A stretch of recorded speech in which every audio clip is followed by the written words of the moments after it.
Hey boys and girls, it's Miss Dyer. I miss you all so much. This is my puppy dog Wolfie. Just thought you guys would like to see him. And tonight I'm gonna read you Giraffes Can't Dance. Okay, get down Wolfie, get down. Okay, so Giraffes Can't Dance. This is one of my favorite books that I've always read to my students in the past.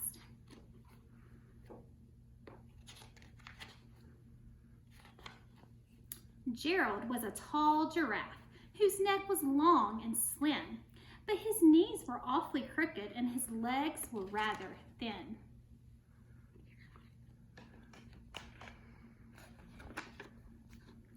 He was very good at standing still and munching shoots off trees, but when he tried to turn around, he buckled at the knees.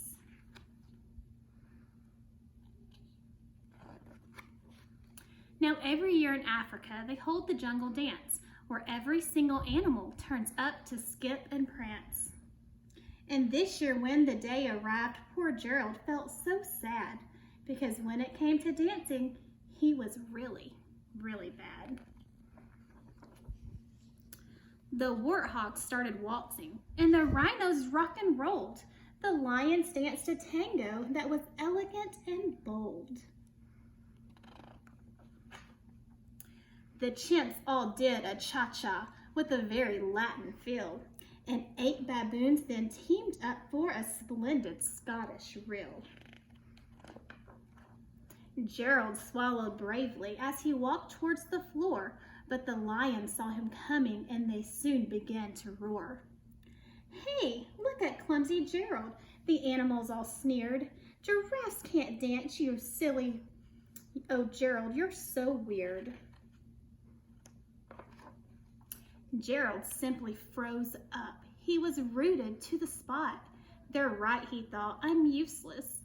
Oh, I feel like such a clot." So he crept off from the dance floor and he started walking home.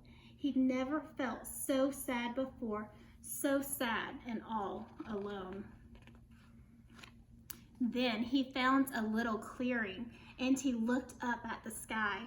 "The moon can be so beautiful," he whispered with a sigh.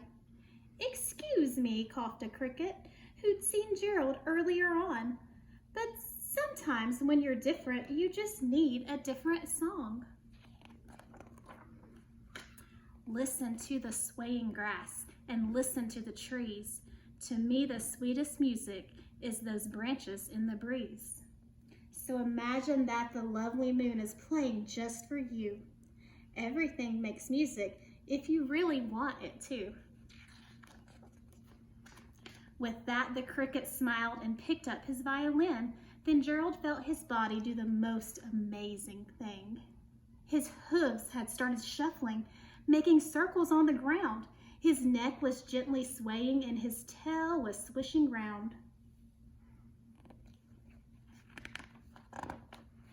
He threw his arms out sideways and he swung them everywhere. Then he did a backward somersault and leapt up in the air. Gerald felt so wonderful. His mouth was open wide. "I am dancing, yes, I'm dancing, I am dancing," Gerald cried. Then one by one, each animal who'd been there at the dance arrived while Gerald boogied on and watched him quite entranced. They shouted, "It's a miracle! We must be in a dream! Gerald's the best dancer that we've ever seen." "How did you learn to dance like that? Please, Gerald, tell us how." But Gerald simply twirled around and finished with a bow.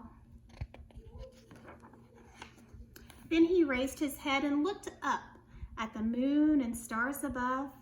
"We all can dance," he said, "when we find music that we love."